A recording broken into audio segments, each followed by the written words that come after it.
Lesson 1: Hosting with Grace and Intention. Do you host guests often in your home? I host guests regularly and with intention. Do you plan gatherings far in advance? I plan most events at least 2 weeks ahead. Do you prefer intimate dinners or larger gatherings? I favor intimate dinners that encourage conversation. How do you prepare the space before guests arrive? I tidy key areas and create comfortable seating. Do you consider dietary restrictions when you plan menus? I always ask about allergies and dietary preferences. Do you prepare multiple options for different diets? I offer vegetable, protein, and gluten-free choices. How do you set a welcoming atmosphere? I use warm lighting and subtle background music.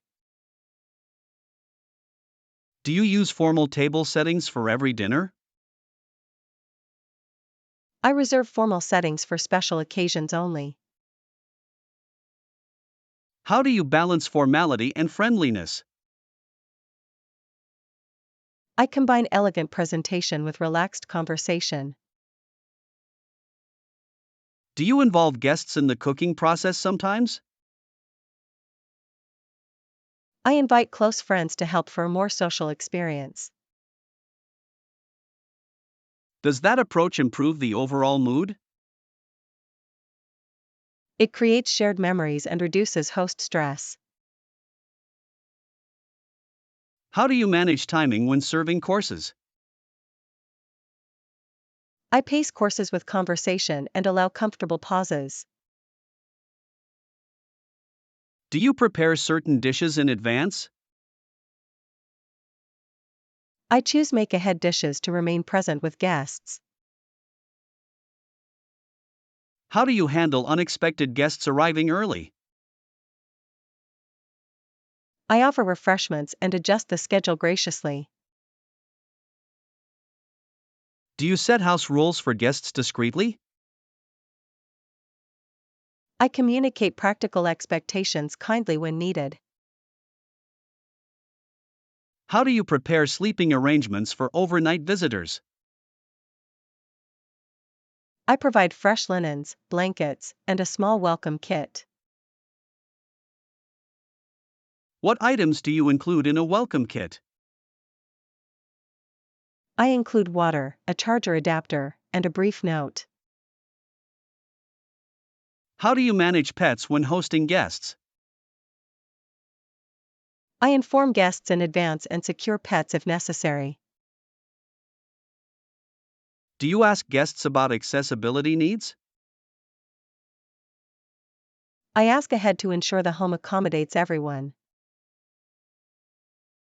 How do you handle sensitive topics during conversation? I steer dialogue toward respectful and inclusive subjects. Do you ever host controversial debates at your table? I allow lively discussion but prevent personal attacks. How do you diffuse tension if a debate becomes heated? I change the subject and invite quieter contributions. Do you curate playlists to suit different gatherings? I create playlists that match the event mood and tempo. How do you create a memorable dining experience? I focus on presentation, freshness, and thoughtful details. Do you involve cultural or seasonal themes in your menus? I incorporate seasonal produce and respectful cultural elements. How do you accommodate children at family gatherings? I provide child-friendly meals and safe play areas. Do you set expectations for electronic device use? I request mindful device use and encourage presence. How do you arrange seating to promote lively exchange? I mix personalities and avoid isolating quieter guests. Do you provide activities or icebreakers for new groups? I prepare gentle icebreakers and collaborative games. How do you ensure guests feel included in conversations? I invite them into topics and ask open-ended questions. Do you manage alcohol consumption responsibly at events? I offer non-alcoholic options and monitor intake discreetly. How do you recover gracefully from hosting mistakes? I apologize briefly and correct issues without drama. Do you ask for feedback after larger gatherings? I solicit feedback from close friends to improve future events. How do you balance hospitality with personal boundaries? I set clear limits on frequency and length of visits. Do you enjoy hosting for networking or for pleasure? Both, though meaningful connection brings the greatest joy.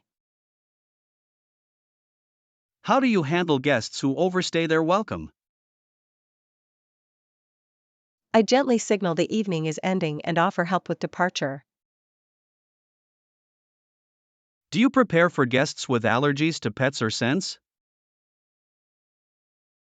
I avoid strong fragrances and clean thoroughly beforehand. How do you keep the kitchen running smoothly during service? I organize mise en place and enlist a helper when needed. Do you ever outsource catering for large events? I hire caterers for big gatherings to maintain quality and calm. How do you create a memorable goodbye for guests? I thank them warmly and offer leftovers or a small token. Do you follow up with guests after an overnight stay? I send a brief message thanking them for their company. How do you make guests feel safe and respected at home? I communicate clearly and listen to any concerns promptly. Do you adapt hosting style for formal versus casual guests? I tailor tone, menu, and pacing to suit the occasion. How do you manage supplies and inventory for repeat hosting? I maintain a checklist of staples and replenish regularly. Do you encourage guests to contribute dishes potluck style? I invite contributions for relaxed communal meals. How do you preserve privacy while hosting friends? I limit home tours and keep personal spaces private. Do you provide quiet times or spaces during long gatherings? I offer a quiet room for rest and reflection when needed. How do you handle guests who are politically polarized? I set conversational boundaries and prioritize mutual respect. Do you ever host themed events to generate excitement? I host themes occasionally to introduce novelty and fun. How do you prepare to host international visitors? I provide local guides, language assistance, and cultural notes. Do you share house rules about recycling or energy use politely? I explain practices kindly and provide clear instructions. How do you navigate hosting during public health concerns? I follow guidelines, inform guests, and offer safety options. Do you create rituals or traditions for recurring gatherings? I cultivate small rituals to strengthen community ties. How do you balance social life with personal downtime? I schedule recovery days after major hosting events. Do you involve guests in sustainable hosting practices? I encourage reusable plates and minimize single-use items. How do you manage expectations for tipping or paying for meals? I clarify arrangements for shared costs politely ahead of time. Do you use technology to coordinate RSVPs and preferences? I use event tools to collect dietary needs and timing preferences. How do you maintain elegance without excess when hosting? I focus on quality, not quantity, and intentional details. What controversial hosting habit do you avoid? I avoid publicizing guests without consent on social media. How do you ensure your guests leave with positive memories? I cultivate warmth, good food, and attentive listening. What final tip would you offer to new hosts? Plan thoughtfully, stay flexible, and center genuine connection. I will host more often and prioritize meaningful hospitality in every gathering. Lesson 2: The local table that speaks volumes. What is your favorite local restaurant right now? My favorite restaurant is a small bistro downtown. What draws you to that bistro repeatedly? The food is seasonal, fresh, and thoughtfully plated. Does the menu change often? The chef updates the menu with weekly market finds. How does changing the menu affect your visits? It creates anticipation and rewards repeat visits. Is the bistro expensive or moderately priced? Prices are moderate and reflect ingredient quality. Do you find value in the dining experience? Yes, every course feels carefully composed and fair. How would you describe the atmosphere there? It is intimate, warm, and quietly sophisticated. Does the decor contribute to the mood? Minimalist wood, soft lighting, and local art set the tone. Do the staff enhance the overall experience? Staff are attentive, knowledgeable, and genuine. How do servers describe dishes to diners? They explain origins, preparation, and suggested pairings. Does the bistro focus on local producers? It sources vegetables, cheeses, and meats from nearby farms. Does that local focus influence sustainability? It reduces food miles and supports regional economies. Are there signature dishes you recommend? A roasted beet salad and a slow braised lamb ragu stand out. Do desserts at the bistro deserve mention? The olive oil cake with citrus curd is unforgettable. How does the wine list complement the cuisine? The list features small producers and many natural wines. Do you usually choose wine or a non-alcoholic pairing? I enjoy both. Non-alcoholic pairings are creative and balanced. Does the bistro accommodate dietary restrictions well? They adapt dishes thoughtfully for gluten-free and vegetarian guests. Have you seen any controversial practices at the restaurant? A local debate arose about sidewalk seating and neighborhood noise. How did the restaurant respond to community concerns? They engaged neighbors and adjusted hours and layouts. Has that compromise improved relations? It eased tensions while preserving outdoor dining charm. Does the bistro host events or chef collaborations? It organizes pop-up dinners and occasional guest chef series.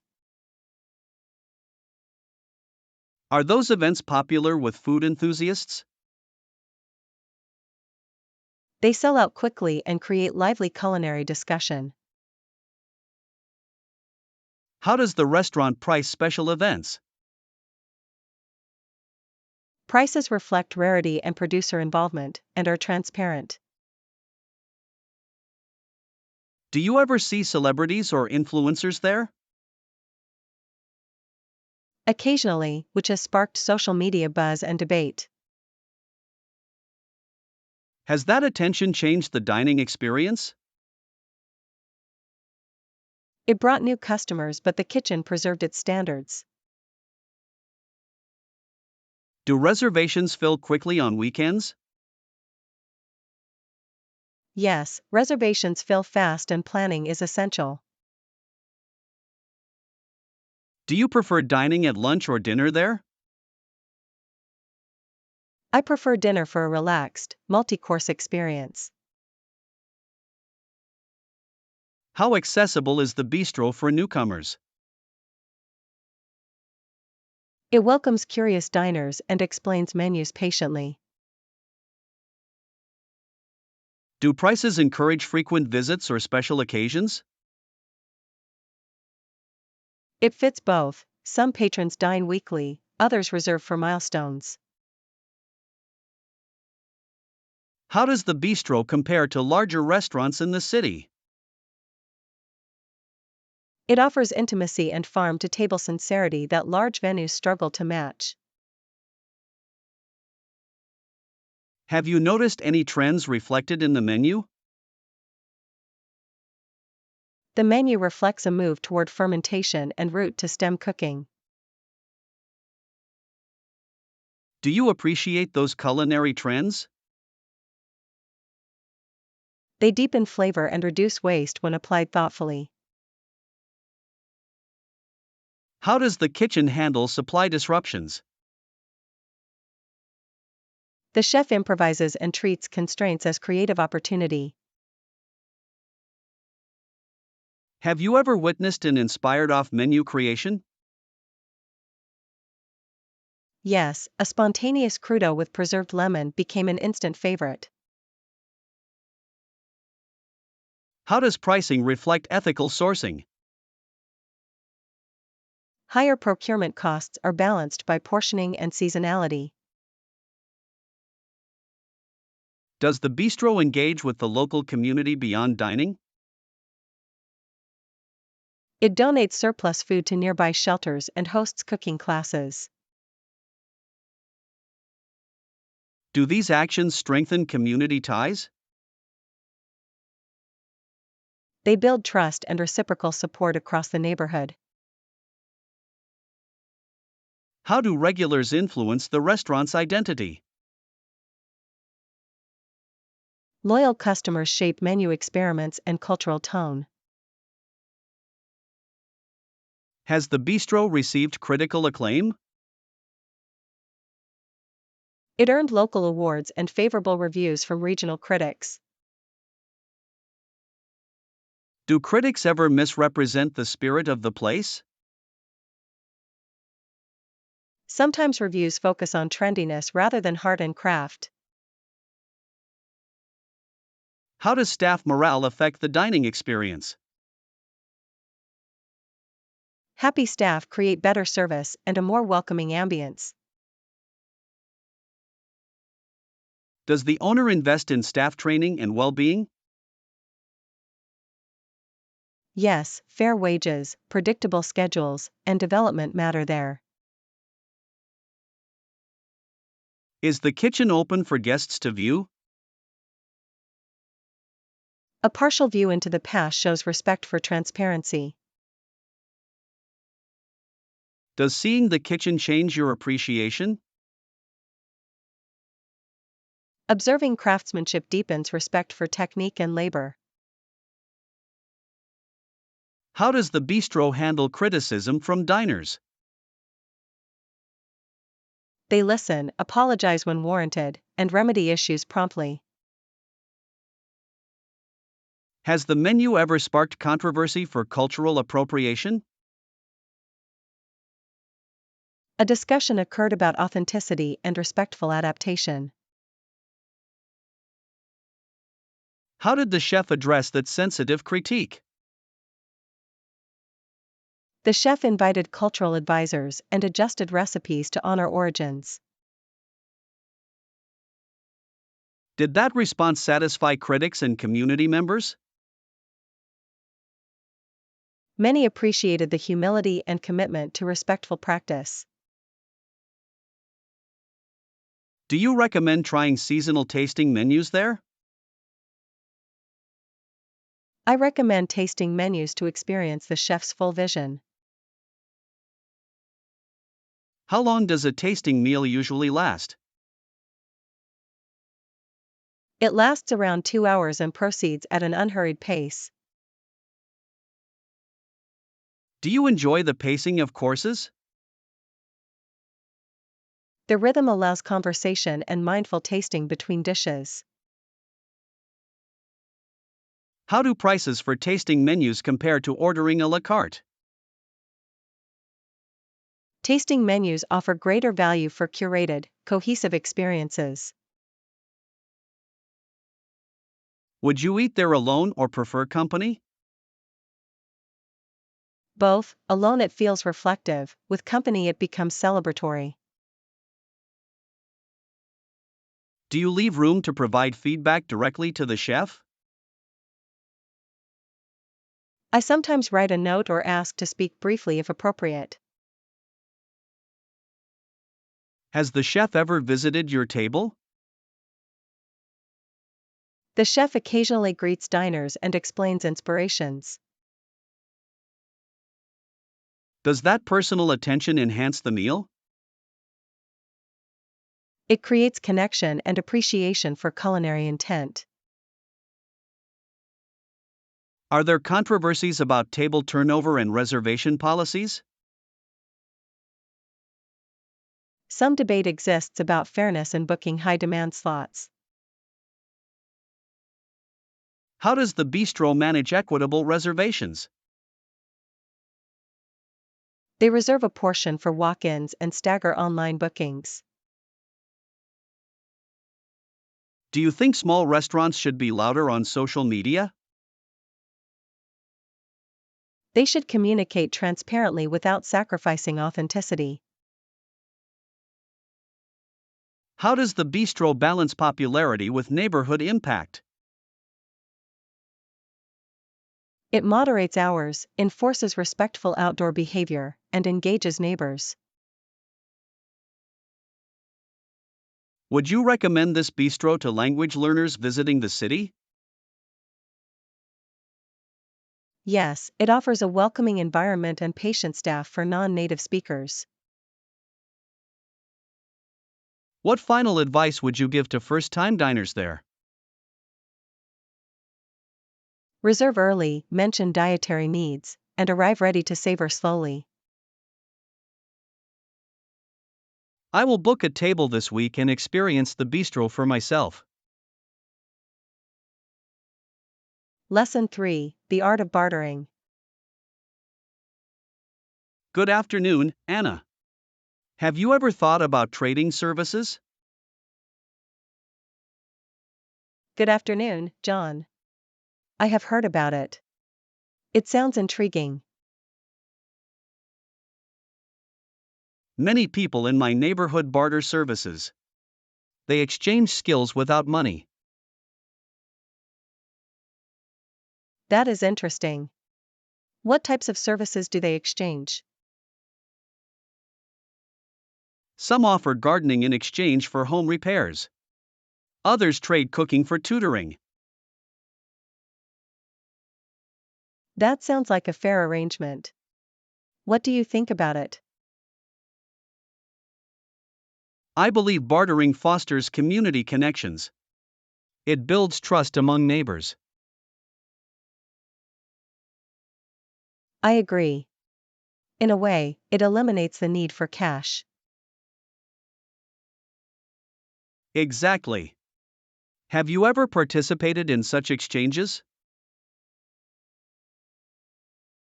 I have not, but I find the concept fascinating. It can be a win-win situation. Everyone benefits without spending money. How does one begin to barter? What are the first steps? First, you identify a skill. Then, you seek someone in need of that skill. That makes sense. Who usually initiates these trades? It often starts with a conversation. Someone expresses a need, and the ideas flow. Have you ever initiated a barter? Yes, I once traded web design for painting services. That sounds productive. How was the experience? It was rewarding. Both parties left satisfied with the result. What are common challenges in bartering? Miscommunication can occur. Expectations must be clear. That is true. It is essential to discuss terms beforehand. Absolutely. Setting boundaries protects both parties. Have you encountered any disputes during a barter? Fortunately, no. We always had open conversations. I like that approach. It promotes a positive atmosphere. It certainly does. Trust is vital in these transactions. What advice would you give to someone interested in bartering? I would recommend starting small. Build experience gradually. That is wise advice. Learn from each experience. Yes, and do not hesitate to ask questions. Communication is indeed key in such arrangements. It ensures clarity and helps avoid misunderstandings. Do you think bartering will grow in popularity? I believe it might, especially as people seek alternatives to cash. That is an interesting point. The economy fluctuates, after all. Exactly. Some find bartering more stable during economic downturns. It is fascinating how people adapt their trading methods. Indeed. Bartering reflects creativity in solving problems. What is the most unusual barter you have heard of? I once heard of someone trading a guitar for plumbing services. That is surprising. I would not have thought of that. It demonstrates how diverse skills can create unique exchanges. I like that perspective. It makes bartering more appealing. It certainly does. There are countless possibilities in trading. So, would you say bartering is here to stay? I believe it will continue to evolve. People will always seek value.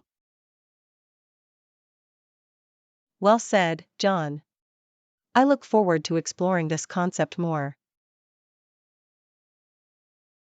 Thank you, Anna. Let us keep the conversation going in the future.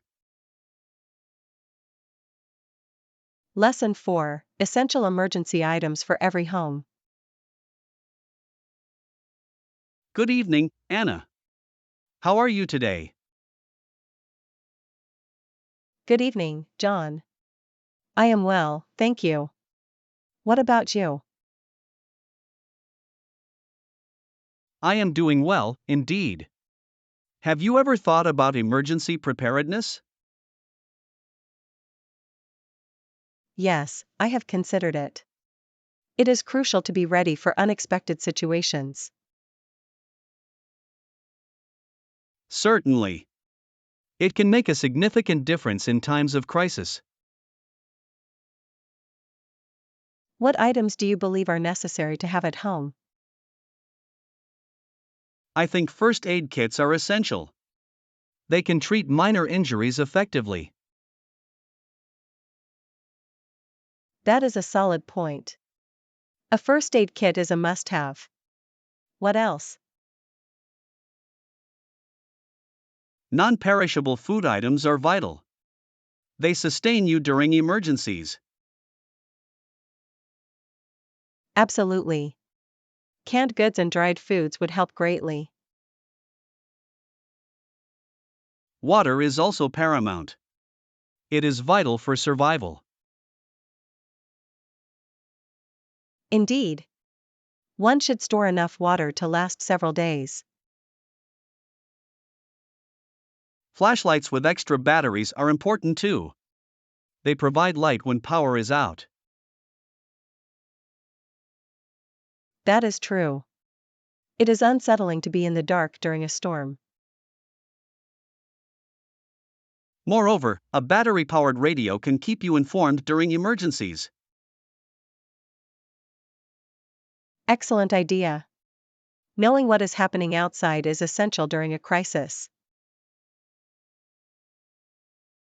Also, tools such as a hammer or a wrench can be very useful. That makes sense. Being able to fix things in an emergency is crucial. Do you think keeping blankets is necessary? Yes, definitely. Blankets provide warmth and comfort in difficult situations. I also believe a whistle can be valuable. It can signal for help. That is an interesting point, John. It can indeed attract attention. Have you thought about storing important documents? Yes, keeping copies of essential documents is wise. They are hard to replace. Exactly. It can make a stressful situation less chaotic. I wonder if people often overlook these items. It is possible. Many may not consider their importance until it is too late. How can we encourage others to prepare their homes? I believe education is the key. Sharing knowledge can motivate action. That is a great idea. Hosting community workshops could raise awareness. Indeed. Discussions could enlighten many. I would love to join such initiatives. They are beneficial for everyone. Together, we can create a safer environment for our community. I agree. Emergency preparedness is a shared responsibility. Let us start by spreading awareness among our friends. Yes, let us make it a priority. Everyone deserves to feel secure at home. I feel this conversation has been quite enlightening. I agree, John.